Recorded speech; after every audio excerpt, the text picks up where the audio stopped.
તો આપણી સાથે જીગરજી જોડાયેલા છે. જીગરજી, આજે ખાસ તમારી ક્યાં નજર ઓપ્શન રણનીતિ માટે ખાસ? સી ઓપ્શન્સ માટે સૌથી પહેલા તો આપણે ટ્રેન્ડ જોશું. સી ટ્રેન્ડમાં ઘણા ટાઈમથી કન્સોલિડેશન ચાલી રહ્યું હતું અને એના પછી આપણને લાસ્ટ 2-3 દિવસથી જોઈએ તો એક્ઝેક્ટલી 15 જૂનના એક બ્રેકઆઉટ જોવા મળ્યો તો વોલ્યુમ્સ પણ સારા હતા અને આ વસ્તુ અને આ પર્ટિક્યુલર પ્રાઇસ એ કન્ટિન્યુએશન આજે પણ જોવા મળ્યું છે. RSI કન્ટિન્યુઅસલી 45-50 ના ઉપર ટ્રેડ કરી રહી છે ડેલીમાં પણ અને વીકલીમાં પણ.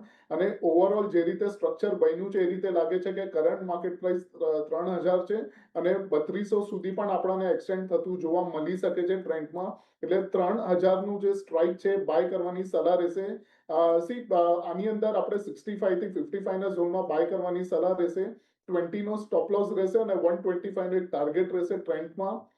સેકન્ડ કાઉન્ટર છે. ઘણા ટાઈમથી હેવેલ્સ ઇન્ડિયામાં ઓવરઓલ આપણે જોઈએ તો એક નેગેટિવ પ્રાઇસ એક્શન હતું અને કરન્ટલી અત્યારે એક double bottom structure with divergence અને છેલ્લા 2-3 દિવસથી રેન્જ બ્રેકઆઉટ જોવા મળી રહ્યો છે. એટલે આની અંદર પણ એટલીસ્ટ 60-70 પોઈન્ટનો પંપ જોવા મળી શકે છે હેવેલ્સ ઇન્ડિયામાં. 1200 નો કોલ બાય કરવાની સલાહ છે 25 અને 22 ના ઝોનમાં. સ્ટોપ લોસ 10 નો રહેશે અને ટાર્ગેટ 50 નો લઈને ચાલશું હેવેલ્સ ઇન્ડિયા. એટલે જુઓ, અહીંયાથી ખાસ કરીને બે જગ્યાએ તમને સલાહ છે. ટ્રેન્ડ છે 3000નો કોલ ઓપ્શન ખરીદારી કરીને ચાલો 65 અને 55ની વચ્ચે.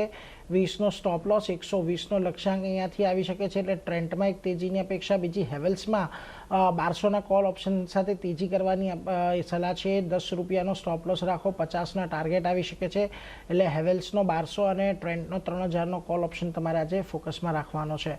આગળ વધીએ અન્ય